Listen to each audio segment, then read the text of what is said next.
Oh, oh, oh, oh, mauvais mug.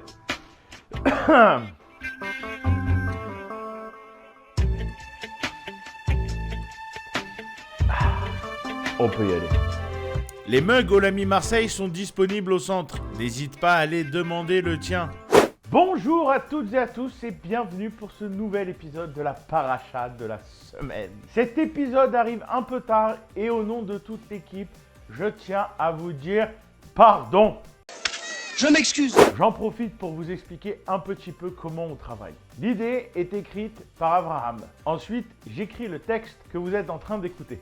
Et je cherche aussi les vidéos et les photos en même temps. Puis, Abraham valide les extraits. Ensuite, on monte le setup, je tourne la vidéo, je monte, je récupère les extraits, je fais la version pour Insta, la version pour YouTube. Et généralement, ça peut nous prendre entre 3 et 2 jours.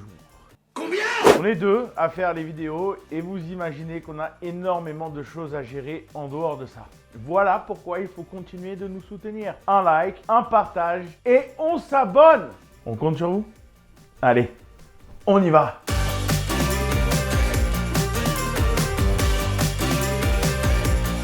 À la suite de la révélation du Sinaï, Dieu promulgue une série de lois à l'attention des enfants d'Israël. Prépare-toi, c'est le début du code chez les Juifs. La distance de sécurité est suffisante. Oui, réponse A.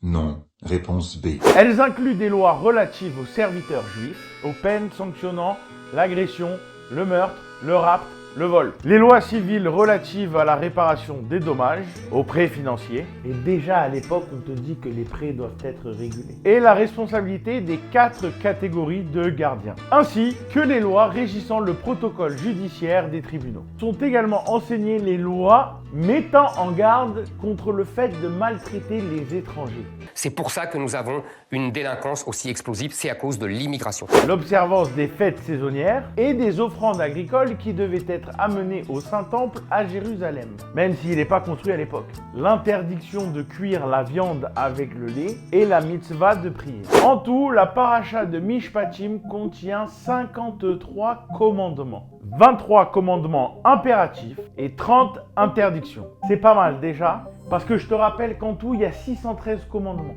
Dieu promet de mener les enfants d'Israël vers la terre sainte. Et il les prévient de ne pas adopter le comportement païen des gens qui sont déjà sur place. Alors le peuple juif proclame « Nous ferons, puis nous comprendrons tout ce que Dieu nous demande. » Tu peux entrer dans le débat, est-ce que je dois respecter une règle avant de la respecter ou pas? Lâchez-vous en commentaire. C'est pas le sujet de la vidéo. Laissant Aaron et Our en charge du camp israélite, Moïse gravit le mont Sinaï et y demeure pendant 40 jours et 40 nuits pour recevoir la Torah de Dieu. Cette paracha commence par les paroles de Dieu à Moïse.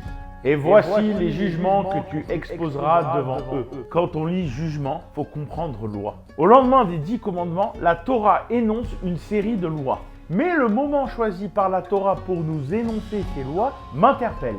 Ben ouais, pourquoi ces lois sont-elles enseignées à ce moment précis? Vous allez sûrement me dire, Joshua, la dernière fois, tu as posé la même question. Je pose la question, on ne peut pas poser la question. On va aller plus loin aujourd'hui. On peut remarquer que la paracha de Mishpatim est divisée en 2 parties. L'une traitant des lois et l'autre des aventures du peuple juif décrites dans la paracha précédente.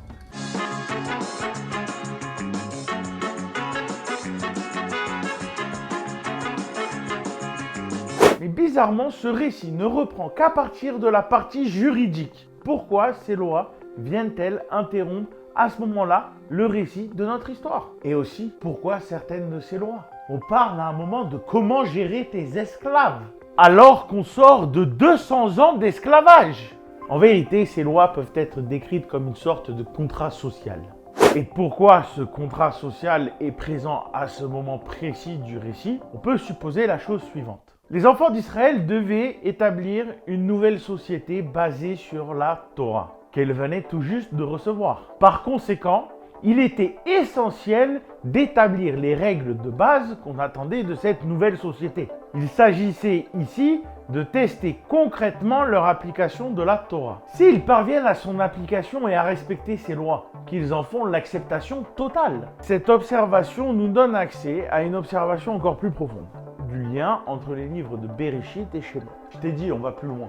Nous savons que les 10 commandements représentent la clé de voûte entre l'homme et Dieu. Le blocage de ces voûtes est assuré par la clé de voûte. Dans la Genèse, après la création, il y a eu la destruction. Le déluge qui a anéanti la génération de Noé.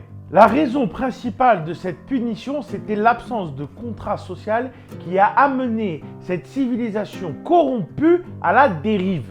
Le Midrash relie la destruction de cette génération de Noé aux lois, ou plutôt au manque d'observation des lois qui sont énumérées dans Mishpatim, les lois sociales, celles qui régissent le vivre ensemble. Si nous dressions un parallèle entre la Genèse et l'Exode, entre Bereshit et Shemot, nous remarquerions que c'est le moment précis et idéal pour enseigner la justice. Et ce, afin d'éviter tous les pièges qui ont dégradé l'homme dans la Genèse. Immédiatement après la recréation symbolisée par les 10 commandements, il était nécessaire d'enseigner les lois spécifiques de l'homme envers son prochain. Et si tu te posais la question de savoir pourquoi il y avait autant de juifs avocats, maintenant tu sais. C'est fou, plus j'avance dans la lecture de la Torah, plus je me dis que c'est dingue. Quand même, il y a des gens qui étudient tous les jours des passages de la Torah et ils essayent de comprendre qu'est-ce qu'on a voulu dire, pourquoi on a écrit ça là et pas ailleurs, pourquoi cette orthographe et pas une autre. Pas étonnant qu'on a créé la psychanalyse. Allez, on arrête les clichés et je vous dis Shabbat Shalom. Je vous embrasse.